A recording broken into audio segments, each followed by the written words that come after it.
me? I don't want to get too close to the mic and then start yelling in your ears. So. Okay. Good morning, everybody. My name is Buckmaster. As I'm sure you've all heard ad nauseum at this point, I recently completed my Doctor of Public Administration.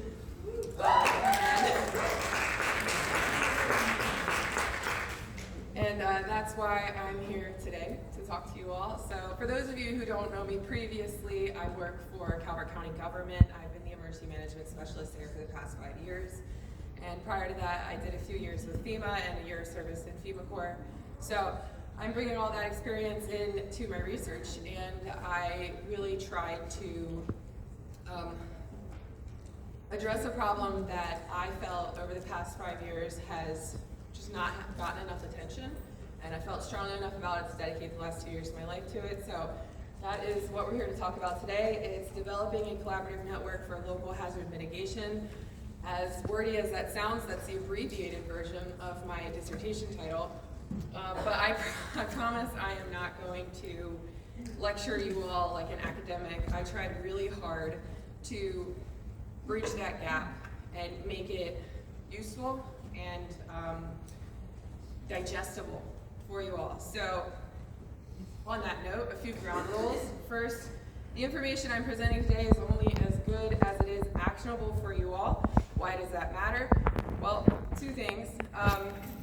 The first is something that I've put in place that I would like to try and hopefully make it easier for you all to interact with me if I do start using jargon or niche terminology and you don't understand, because if you don't understand it, then I've already lost you and I'm wasting the rest of my time here. So something I'd like to try is Vanessa has these little stop signs and she's gonna hand them out. Now, I don't have enough for every single person in the room, but she's just gonna pass some down each of the aisles and spread them out. Emily has some too.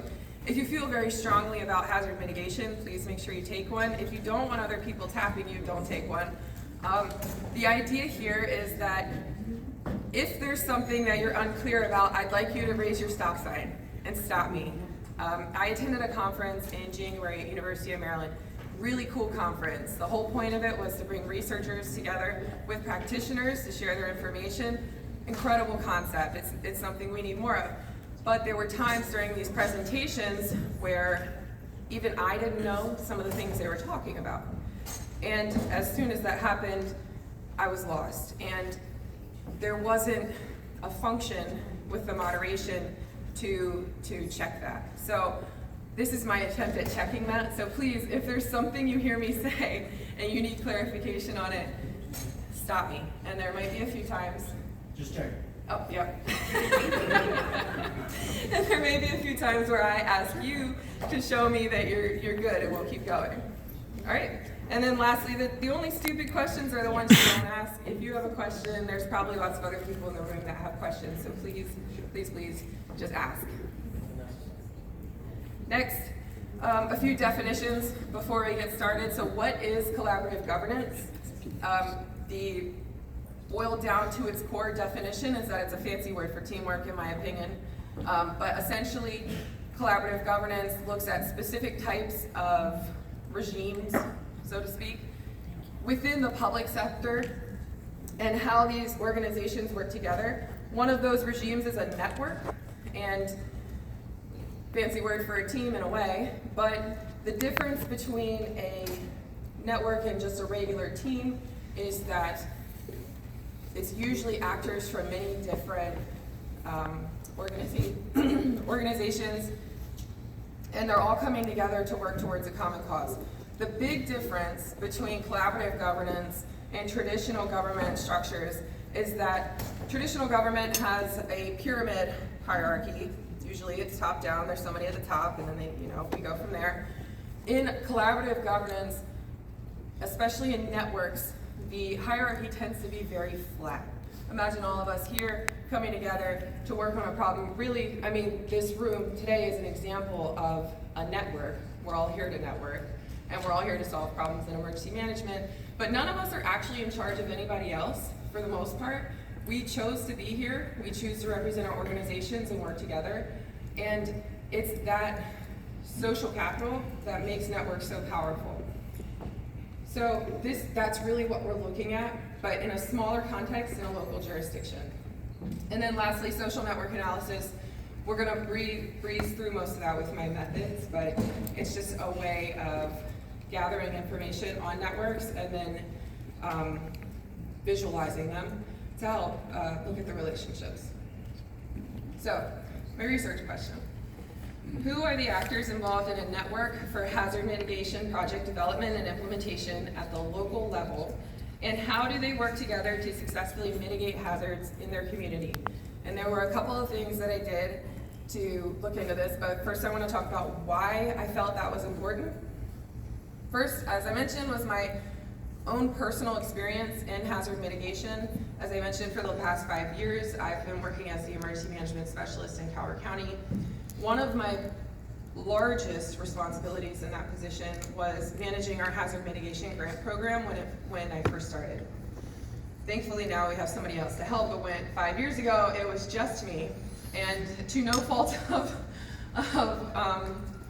anybody that I work with, there just wasn't the resources to prepare me for that position because they didn't have them either. Most people didn't have them. So I was building the plane while flying it. I am still 5 years later building that plane. And so all of this research was my attempt to make it easier for other people to build that plane and to hopefully at least start with like a skeleton instead of just a bunch of pieces on the floor. So, and I realized that it was worth my time because it wasn't just me experiencing this. I had conversations, I observed other jurisdictions who had a lot more funding and personnel than we do down in Calvert, and they were also still struggling with this. So to me, that indicates that I'm probably not the problem. I don't think the entire state of Maryland is the problem. There's something else going on here, and I want to look into it, and I want to try and find solutions for it so that we can overcome those and be more successful. And additionally, I was also very frustrated with a lot of the resources that were available. Think about like the lunch and learns that you've attended, a lot of the webinars. Now, I will say the mitigation branch has some really good, like very to the point materials, but there were some other ones that I attended with the expectation of being given the tools and resources to do something successfully. We're talking about these really cool concepts like nature-based solutions, climate adaptation, but at no point did I ever walk away from any of those presentations feeling like, okay, this is my next step. This is what I need to do to move forward. This is how I'm gonna do this successfully. You told me what I should do, but at no point do I ever feel like anybody told me how to do it. And I was just, I was just very frustrated. I tend to be a very concrete person. My professor actually wrote that when he wrote my recommendation for my doctoral program, that I'm not a theorist, but if you give me a problem, I will try and solve it. So this is the one that I chose. And then lastly, I felt that this was worth the time because as we're moving towards a more resilience-based approach, I still feel very strongly that mitigation is the heart of all of that. As it moves forward, we have to be able to mitigate if we want to be resilient. And so I really do think it's worth the time and effort. Very, very quickly, please don't feel like you have to read everything on this slide. I will be sharing them afterwards, but these are the methods that I used. So first I pulled project data, publicly available on FEMA's website, for HMA, Hazard Mitigation Assistance funding. I started with 2021 because I thought 2020 was just a bit too much of an outlier. And I moved forward from there. I also utilized my professional network to extend outwards from there if I couldn't get enough people. Eventually, I was able to get enough participants to reach my sample size, and I conducted in-depth interviews with them and asked them all about how they do hazard mitigation. We talked about what made them successful, what challenges they faced, and who they worked with from the very beginning through the very end. And if that chart that you see right here, this was the way I went through analyzing the transcripts from those interviews. So once I finished, everything got transcribed. And then I had to sit there and go through them, and I was coding. Coding is essentially just looking for keywords, and I did that over and over and over and over again until I found no more. And then I used that data to put together a framework that we're gonna talk about shortly. So this is the data on the participants. Oh, go ahead, Russ. Go back. Yeah. I'm really curious, you said you didn't pull the data from 2020. No, I did not use data from 2020. Which is the first year of BRIC. Yeah. It actually had nothing to do with BRIC. I didn't do that. I didn't use it because of COVID. I just felt like the environment was too different, and I couldn't control for that. And so I wanted, but I know that there were so many things, we all know. And I just felt like it introduced too many other variables. And so I opted to go a year later just to remove any sort of influence that might have. Okay. Can you explain what BRIC is? BRIC? Oh, thank you. See, look, the stop signs are working. BRIC is the Building Resilient Infrastructure in Communities grant program. It's a FEMA hazard mitigation assistance program. We're talking like hundreds of millions of dollars of grant funding for hazard mitigation and resilience. It's an all hazard, similar to flood mitigation, but it was all hazards. So I looked, that was where I pulled most of my projects from because it was so comprehensive. Any challenges with IRB approval due to the fact of, mitigation involved vulnerable populations?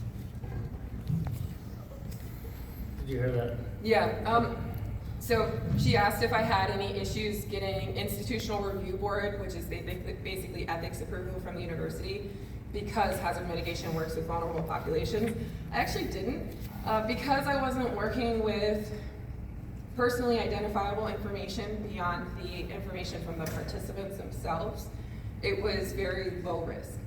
And then I implemented additional protections for their data so that it wasn't, it was actually quite painless, surprisingly. Okay, so this is who those participants were.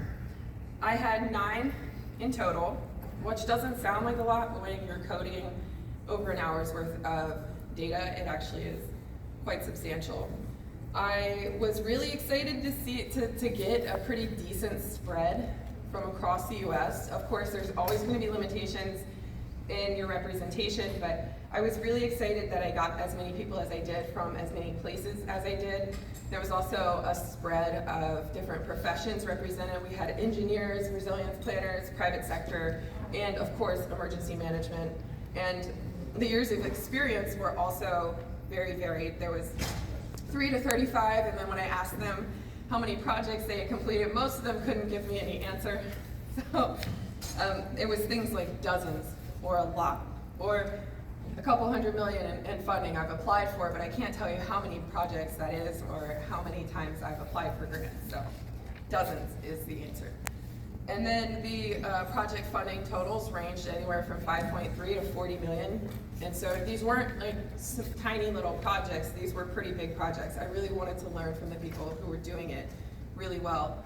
And so that's, I think it was fairly successful. I felt good about it.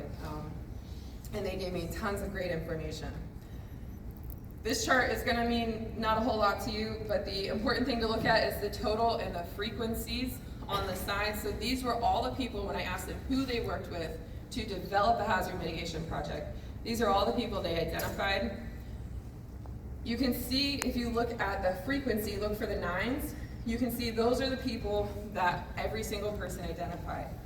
The ones who, where there's an 8 or a 7, they were also identified almost every single time. And then some of them were spoken about a lot. So private sector was spoken about a lot.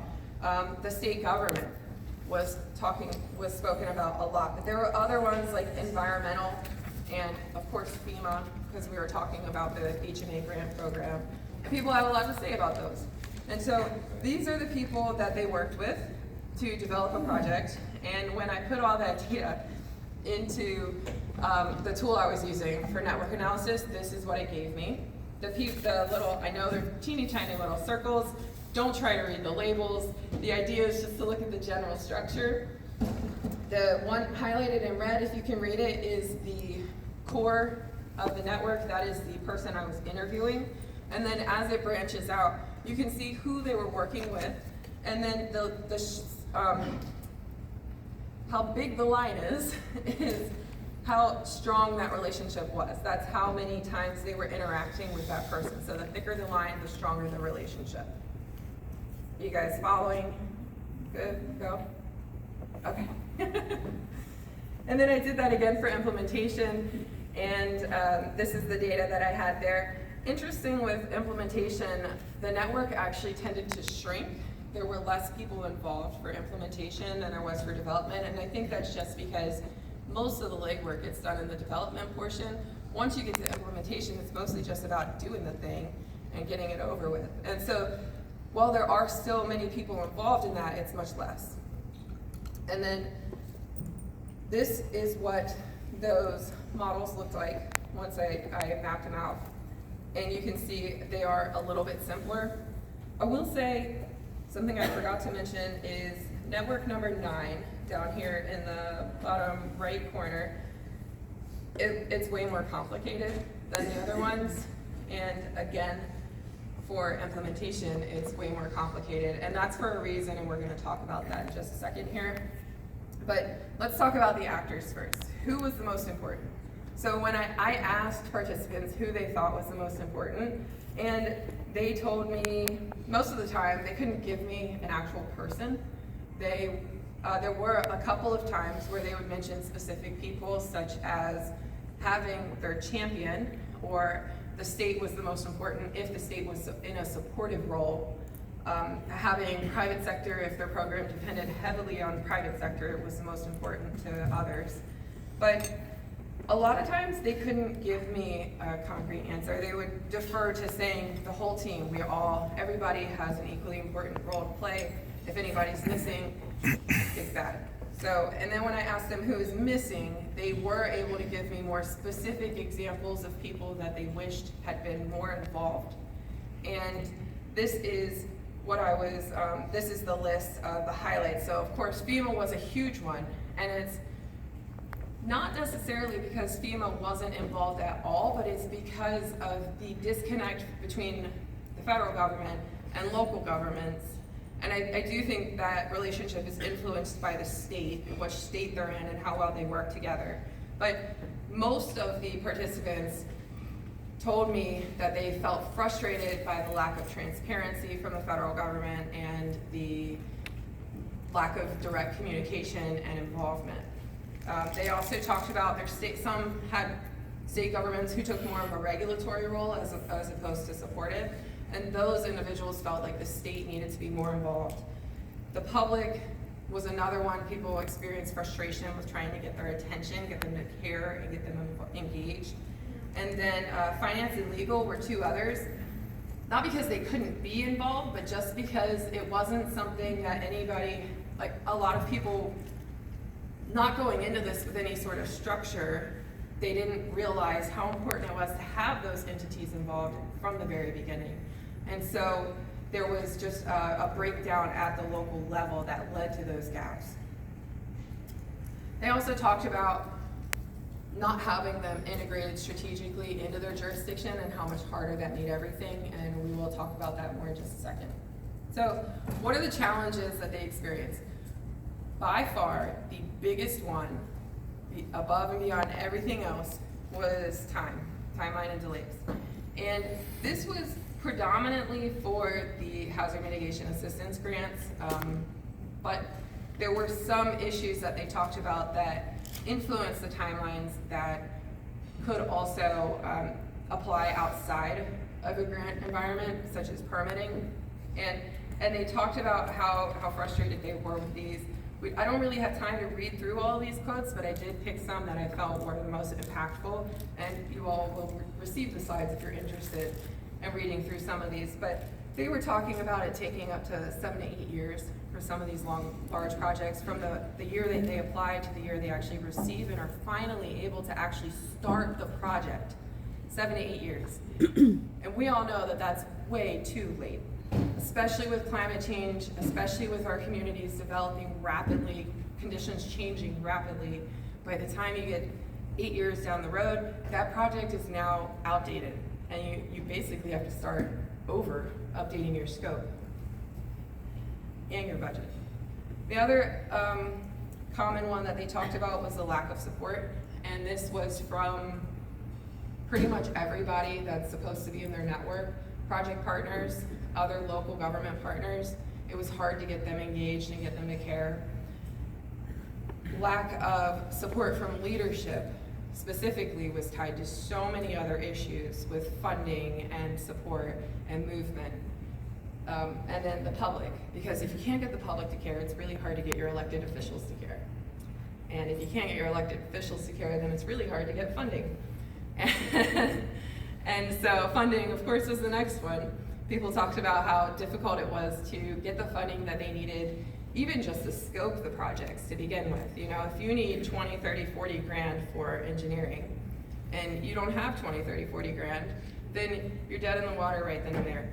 And this is when it really becomes important to have your leadership involved, to get it tied strategically, and to overcome some of those barriers.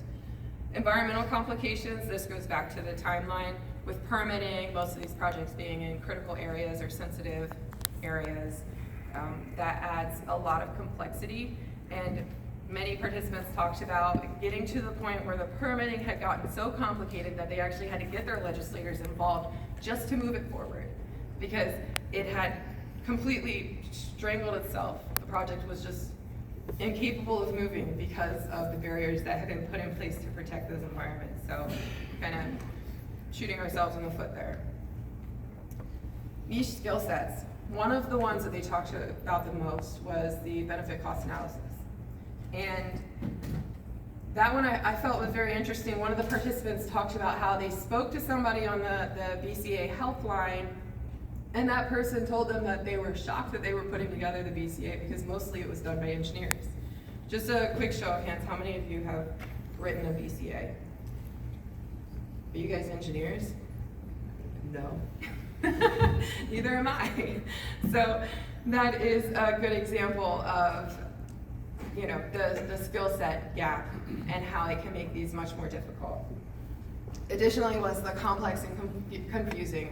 I'm pretty sure that's something a lot of people who have worked with hazard mitigation projects can empathize with. One of the participants said it the best, and this was probably my favorite quote from all of the data I collected. She said that was the biggest and hardest project I have ever tackled, and honestly, I felt like it took a year off of my life. Same. And I think it's you know, very concerning that these are projects that are very important and doing a lot of good for our communities, and we shouldn't feel that way about them. And so, one other thing in relation to challenges that I think is important to talk about is the difference between these challenges that your average jurisdiction in the United States experiences versus small impoverished jurisdictions. I just wanted to go back to that last comment you made about you shouldn't feel that way about it. Hold on, coming up to you. It's a long walk. Just going back to that last comment, when you make the comment about we shouldn't feel that way about it, can you qualify that or explain that way about it when it comes to the process versus speak to what I found to be the challenge is the process. But can you explain a little bit about the comment, we shouldn't feel that way about it? Is it the process or what are you speaking about? So when about it means the process, the grants as a whole, mitigation as a whole. Something a lot of people talked about in their interviews is that many times there were people who aren't even willing to try because they have this perception that these projects are these, especially if you're pursuing mitigation funding for them, they are these monstrosities. And because of the process, because of what they've heard about the timelines and the BCA and permitting and all these things, it's all those little things that add up to even if they could, they don't want it because it is just this boogeyman, so to speak. And so it's everything about it. It's the actual processes themselves, but also the perception of the projects themselves. Does that answer your question? Yeah, and I think you're spot on with that, because Yeah. that's the frustration piece. And Yeah. the question would become, the follow-up would be, what's the solution behind it? We're gonna talk about solutions here in just a minute. But small and impoverished communities, especially rural communities, they are the ones that are experiencing these to an extreme, these challenges. They're very magnified for them. And so as we go through this model that I've put together, the framework, I want you to keep in mind if you're from a jurisdiction that is classified as an impoverished community, that some of these are going to be limiting for you. I found like the participants talked to me about that, how there were certain things that they could do, but they recognized that their partners, other local jurisdictions who were much, much smaller, it just wasn't a reality for them. And one of the network number 9 that I was talking about that looked very different, they were one of those jurisdictions. And the reason why their network looked so different is because they were receiving direct technical assistance from FEMA for their project. And so they were able to overcome those challenges because they were using a completely different model. And they actually had a lot of really positive things to say about it. But they were also very clear that without that different type of assistance and that different approach to the project, it would have been just impossible, unrealistic completely. So that's something to keep in mind. And it was outside the scope of my project to really dive into that as much as I'd like to, but hopefully in the future I can dig into it more. Factors of success. What made them successful? Now this kind of makes sense because lack of support was one of the biggest challenges, but if they had support, if they had buy-in, they were wildly successful. And they felt really good about it. And that support was from everybody. Their project partners, if they had people who worked with them that were willing to support the project, if they had leadership that was supportive. Leadership was by and far the most important support structure because it's tied to everything else, funding, all of it. And so they really every single one of them talked about this, the importance of buy-in. Other ones that they identified were teamwork, very similar to buy-in, having people to work with them on the project so that they weren't doing it all by themselves. Making it strategic, can't stress this enough. They were, many of them talked very clearly about how important it was for their projects to be tied to their mitigation plans, and then for those plans to be tied to their comprehensive plans so that they could actually connect them to funding, connect them to political objectives and whatnot. So, and not just the actual like having it written into a plan, but also strategic in terms of the timing when they're approaching the projects. For, we all know that after a disaster, let's say flooding, after a disaster, people are gonna care a lot about flooding for a while. And that is probably a really good time to pursue a project for flood mitigation. People probably aren't gonna care as much about earthquake mitigation. So just being aware of the timing was something that was important. They identified as being important as well. And then lastly, having a champion. This was one that I felt was really interesting because when we look at the literature on collaborative governance in public administration, a champion is a core component to a network.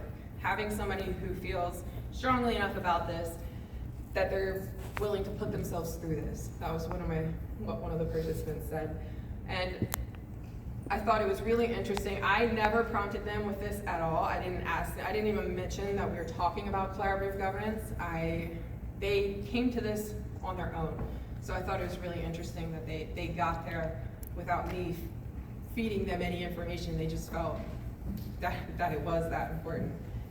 So why does this matter to you all and how, so what? What can you do with this information?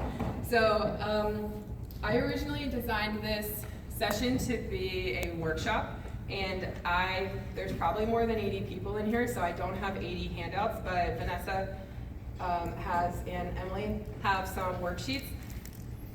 If you work in hazard mitigation, make sure you take one of these. If you're sitting next to a couple people from your jurisdiction, maybe you guys can share 1 or 2 copies.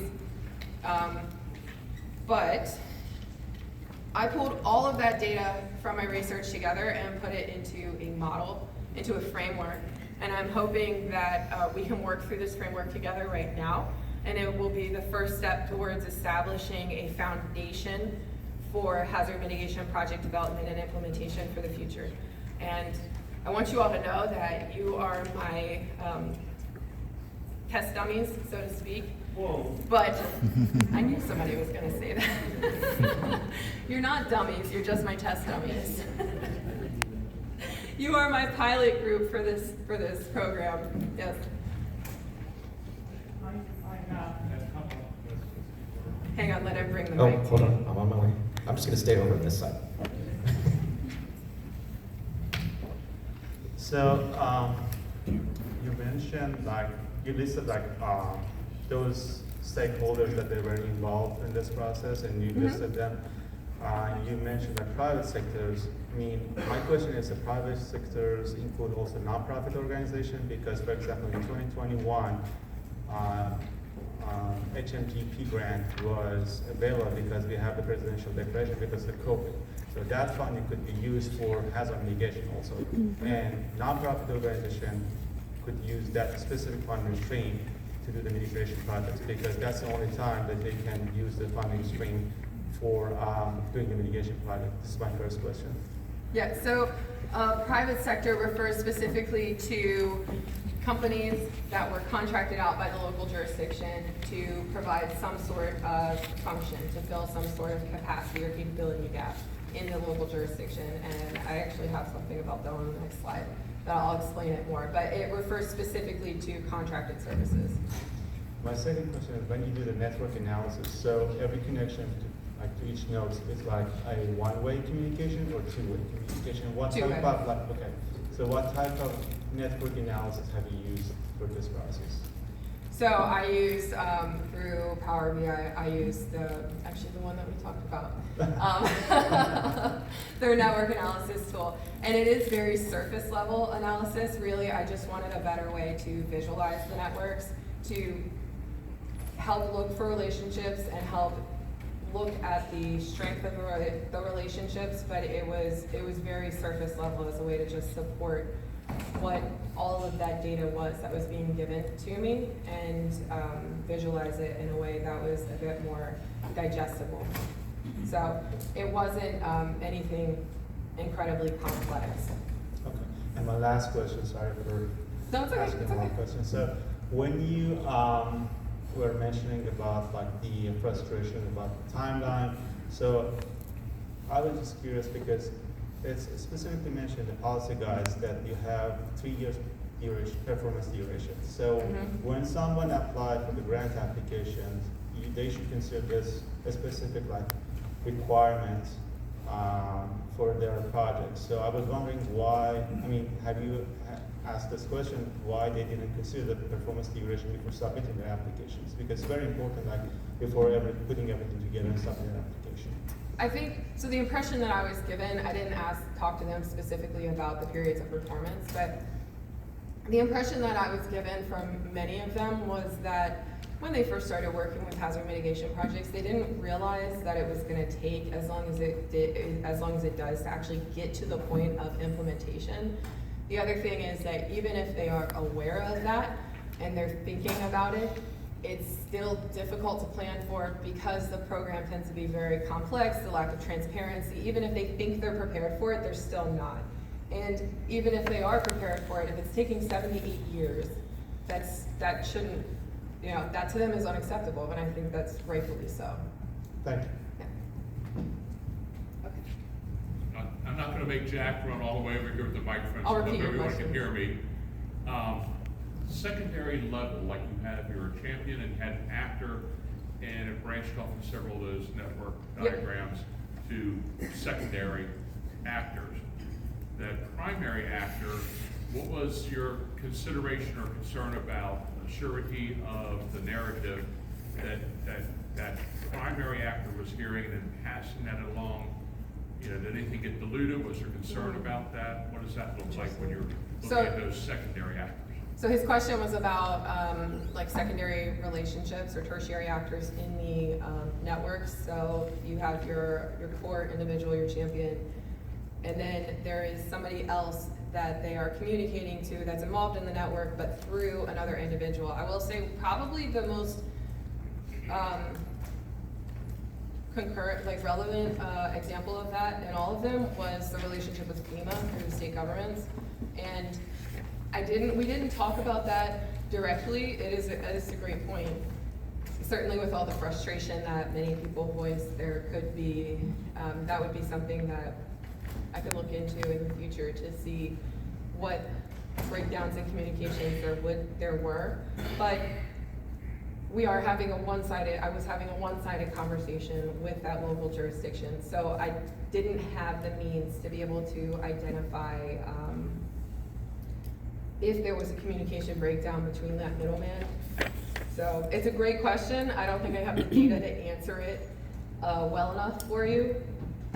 I will say that, as I mentioned, the relationships with the state did influence the project substantially. So if they felt their state was in a supportive role, they tended to be more positive about the project and feel better about it.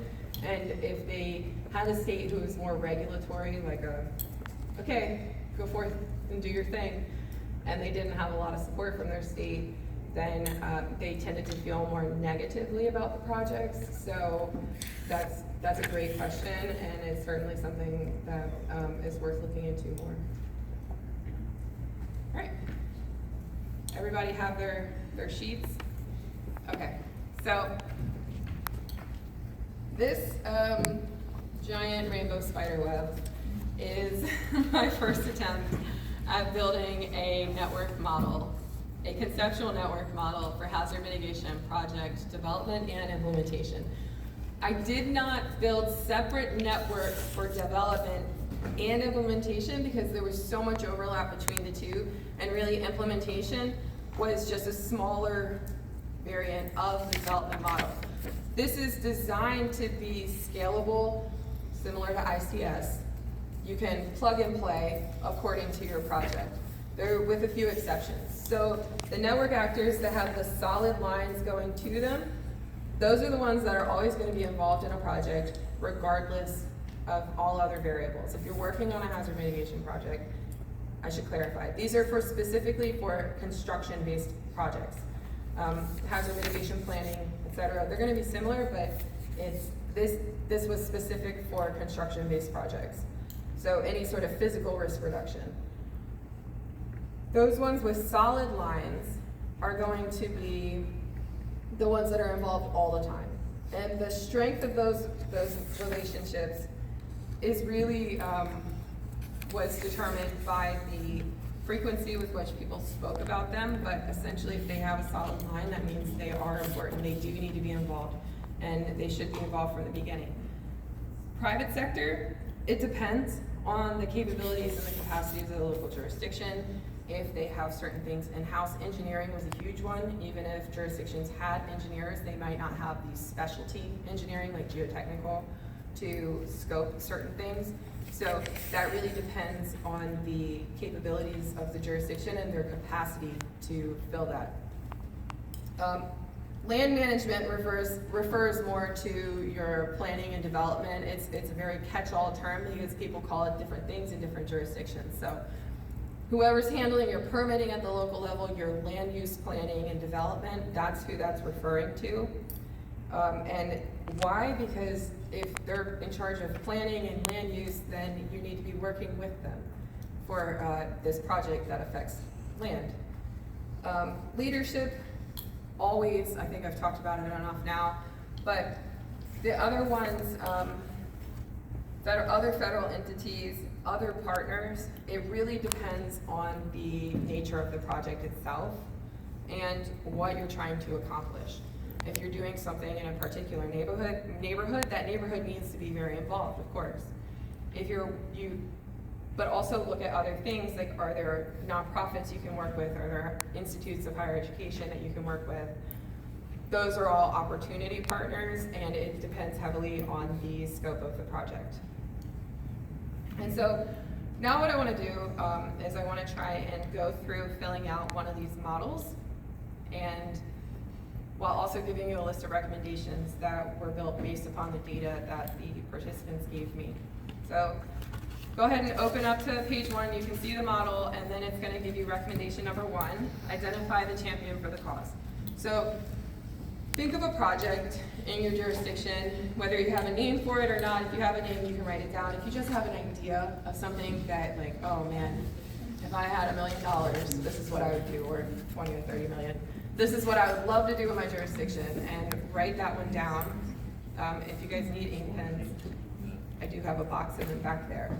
But write down an example of that project, and if anybody would like to share it, you can share it. But think about something, ideally something that's listed in your hazard mitigation plan.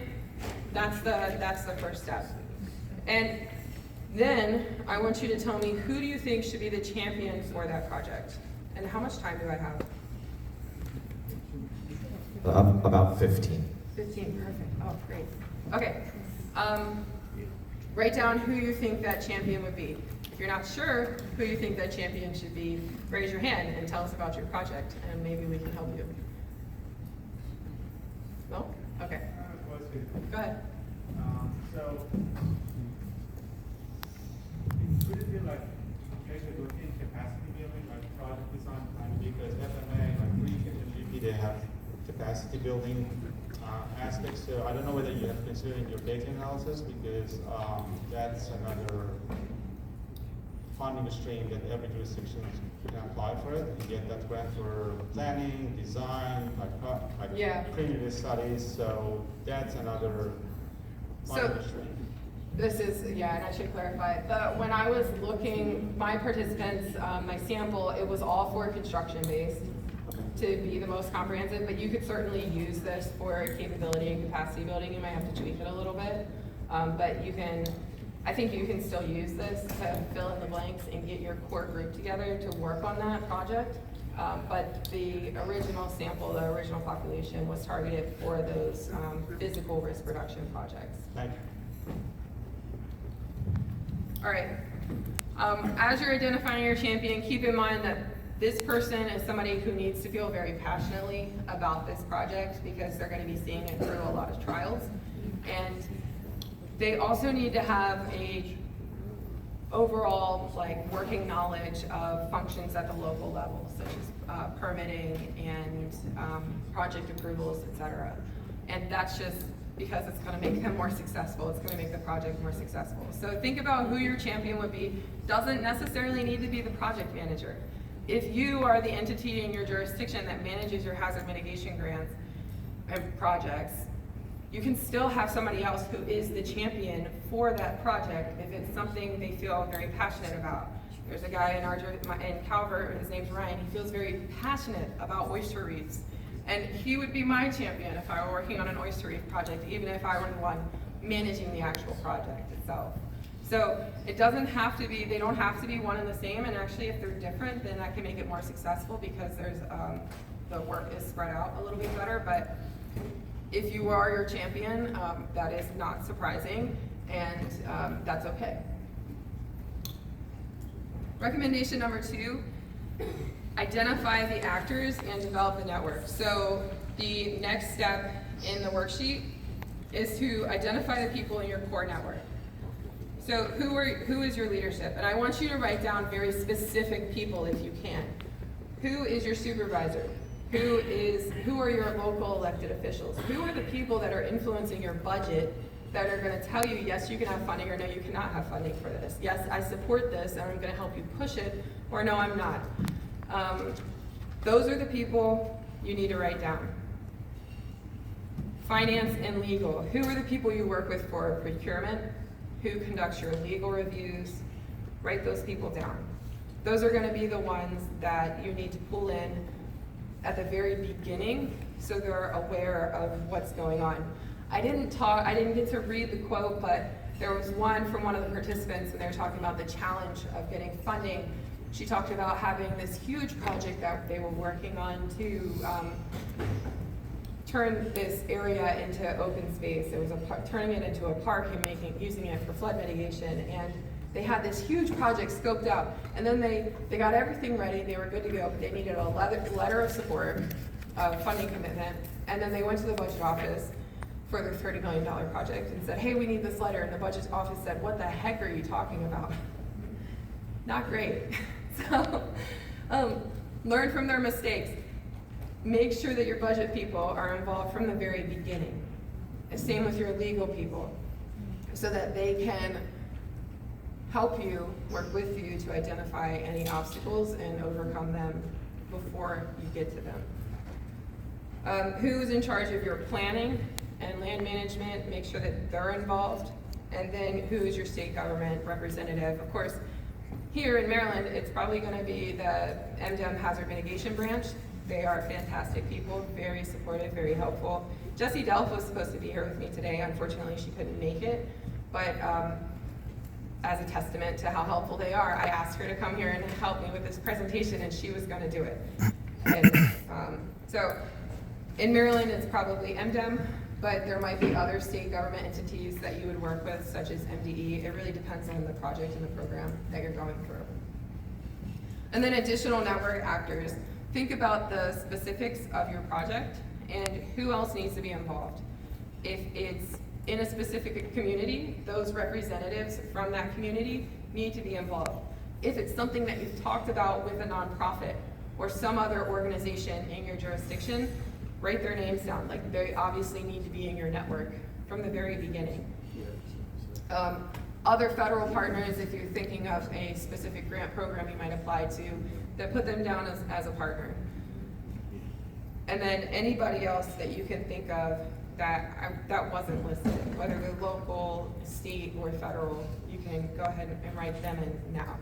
The idea is to identify all the people that you think you'll be working with from start to finish, and making sure that you are identifying them so that you can bring them in the beginning and start working together and try to overcome some of the obstacles and the communication gaps. If you flip to the next page, it'll take you to recommendation 3, engage the community and leadership. So first is, what is your outreach strategy? How are you going to engage the public? And it is not easy. Usually it takes many different types of outreach to actually get people engaged. But how are you going to start engaging the public from the very beginning? Because as I mentioned, if you want leadership support, especially from from elected officials, generally speaking, it has to be something that the public supports. It's much easier to get support from elected officials if it's something that they think their constituents want and support. So how are you going to engage your community? And it's not just putting something on the website or dropping something in the newspaper. It's how are you going to go out to the public that's affected and really go out there in the field and work with them to try and get their attention. It's still going to be very difficult, but think about that, ways, opportunities that you have, community centers, any other resources that you can work with. And then who are those elected and appointed leaders that are elected by that public that you would need support from? Is this project strategic? Is it linked to your plans? Is the timing strategic? And what near-term wins can you identify to help encourage those elected officials to support your project? Most of the time, the election cycles run between 2 and 4 years, but as it's been made very clear already, these projects take way longer than 2 to 4 years. You're looking at least 1, if not 2 or 3 election cycles. So why would somebody who's in office right now, and they're maybe running for re-election next year, why would they support a multi-million-dollar project that's going to take 8 years, and they're not going to get any credit for it 8 years from now? Maybe they care a lot about their community, but they also, care about continuing to do what they're doing, more than likely. So the best way, one of the best ways that I identified through the data was to identify near-term wins so that they are supporting your project now because you're giving them wins that they can say, hey, I supported this project, we're doing this project, and this is what we've gotten so far. And so they might not see 100% completion in their tenure, but they are still getting things that are saying, yeah, we're doing this, look what we've done. And so they are gonna support it right now. And then how can you break that down over the course of the lifetime of the project to continue to maintain that support? So those near-term wins are very, very important. Recommendation number, my clicker died. Maybe.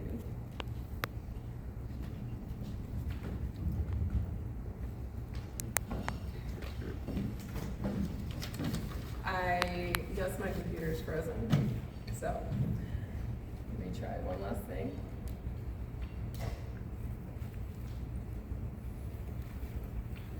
All right, my computer's frozen, so we're going on without it. Recommendation number 4, streamlined administrative processes at the local level. I talked a little bit about procurement, I talked a little bit about legal. Many of the participants discussed that when they finally got their funding and they were able to move forward with the project, now it's at least another year before they can actually start it because they have all their own other processes that they need to go through. Think about those projects, those tasks and processes, write them down. What are the ones that frustrate you the most, that are the biggest pain points?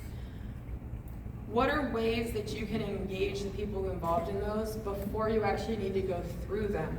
Think about ways, like if it were up to you, how would you shorten them? Write those ideas down and then, spoiler alert, don't keep them to yourselves. Share them with your leadership, even if they don't listen, which they might not. At least you can say you tried, but if you're engaging them at the beginning, it can help you overcome some of those procedural troubles. Next is recommendation number 5, develop your training plans and implement systems for knowledge retention. This was something nearly every participant talked about, is not feeling like they were adequately prepared for these grants and feeling frustration with some of the skill sets they needed and didn't have, or not being sure about the timeline, thank you. The timeline for the, and what was involved in the projects. And it all came down to they weren't receiving the tools they needed at the very beginning to adequately prepare them for this. And it was something I also experienced when I first started in these. There was no training plan for me to learn how to do these projects. There was no institutional, no mechanism to retain all the institutional knowledge from the people who came before me, who are now no longer there. And so there was no support system there. But you can build these within your own jurisdiction. I think the easiest one would be just a job aid. Write down every single thing from start to finish that you're doing to implement these projects. Write down who's involved for all of those things. Make sure that you're capturing that knowledge now so that if something happens to that one person in your jurisdiction who manages these projects, that you're not just, caught with your pants down. You want to make sure that you're capturing all of that knowledge, and then, as an added bonus, that is your launching point for training future personnel who are coming in to work on these projects so you can expand from there. So you're not losing all of that knowledge, and then you're using it to actually build more knowledge in your jurisdiction. Number 6, consider taking a phased approach. This one's very similar, and there are some on the back, the last page of the workbook, there's a place for you to write down the different phases that you could take your project and break it down into. Phase 1, phase 2, phase 3, phase 4, phase 5. Connect those phases back to your near-term wins. And try to take this multi-million-dollar project and break it down into bite-sized chunks. It's gonna make it easier in terms of buy-in for those near-term wins. It's gonna make it easier in terms of the timing that it takes. It's gonna make it easier in terms of the funding that's required. And some of these, it's kind of hard to do that. It's going to take some finagling. But this is where you bring in your network actors to help you identify those phases and identify those near-term wins so that you can break it down and make it more manageable. And another note on the small and impoverished communities, this can be challenging, like even when it is broken down into those bite-sized chunks. For some jurisdictions, it's still way too big to swallow for others. So that is something that is a limitation here that I would like to look into more to find ways to help overcome. But try to think about ways that you can break it down into something that, like, okay, well, I don't know how to fix all the flooding on the eastern shore of Calvert County, but I know how to do this one thing here, and this is how I can do the first thing to accomplish that. And then lastly, seek alternate funding sources. I'm gonna be honest with you guys, this wasn't in the original model. I was finishing my dissertation over the past 4 months. And the week that I finished the first draft of my dissertation, the BRIC grant program was canceled. That was frustrating. But, you know what? We are emergency managers, and at the end of the day, it doesn't matter. The grant funding that we do or do not have is not going to stop us from achieving our missions. So, it is a hurdle, but it is not a roadblock. There are many other different funding mechanisms that exist outside of FEMA. And I think that, truthfully, what has happened to the hazard mitigation funding over the past several months really has brought to light a vulnerability within hazard mitigation planning, where we've put all of our eggs into this one basket, and then that basket just got thrown out the window of a moving vehicle, and all those eggs are now broken. We shouldn't be putting all of our eggs in that basket. We should be spreading our eggs out. And there are a lot of sources from other entities, whether they're federal government entities with funding for transportation infrastructure. 2 minutes? All right, thank you. Or state government programs, or nonprofits, or higher education institutions. There are lots of other opportunities, and you should look for them and take advantage of them. But to that point, MDEM is the mitigation branch. Now, Jesse was going to tell you about this, but they are working on building that repository for all these grant funding sources. So you don't need to go and reinvent the wheel. Keep an eye out. That is forthcoming, hopefully sometime this year. And then take some time to look through those mechanisms. If you can think of any, write them down, and then when they send that out, if it's not in there, share it with them so they can build and we can all work together to identify those sources. I'm gonna really quickly just opportunities for future research. As I mentioned, you guys are my pilot group, so please, I want your feedback. We're out of time, but I would love to hear your feedback on if you think that this is useful, if you think that it's actionable. My contact information is on the next slide. And if you have ideas for ways that it could be improved, please share those with me. If you love it, hate it, whatever, please share that information with me, because I'd like to, this is just the first step, and I'd like to continue to refine this. Ultimately, my goal is to be able to establish a tool that local governments can use to implement large mitigation and resilience projects without having to reinvent the wheel every single time. I think we've put the cart before the horse. I'm trying to put it back behind us so that we have that foundation and that support system from the beginning. So this is my contact information. Please use that email to contact me if you have thoughts or opinions about it. My LinkedIn is there. There's a QR code there for my dissertation, but I also have it linked on my LinkedIn. And then there's the contact information there for the mitigation branch if you have questions about some of the support that they can provide as well. Go ahead. No, so I was just going to say thank you very much. Give a round of applause here for the presentation, I think. And we probably have time for maybe one question if someone really, okay, yes, sir, I'll get you the mic. First off, congratulations. Thank you.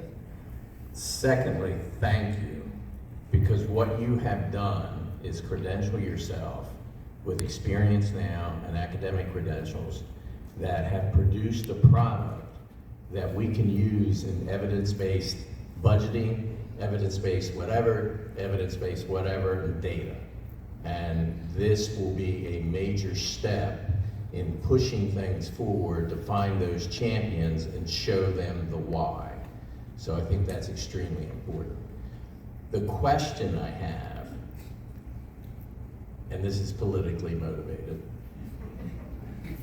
during all of your work, have you seen, did you feel, did you observe any misuse, abuse, or fraud? And a yes or no is simple. Are you referring from? The projects you had the opportunity to look at. No. Thank you.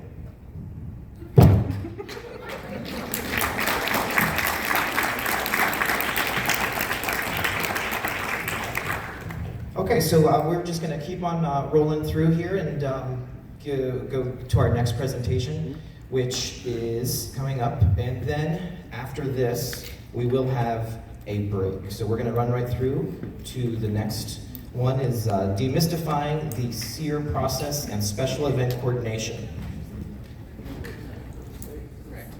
So stand by. This is where I do my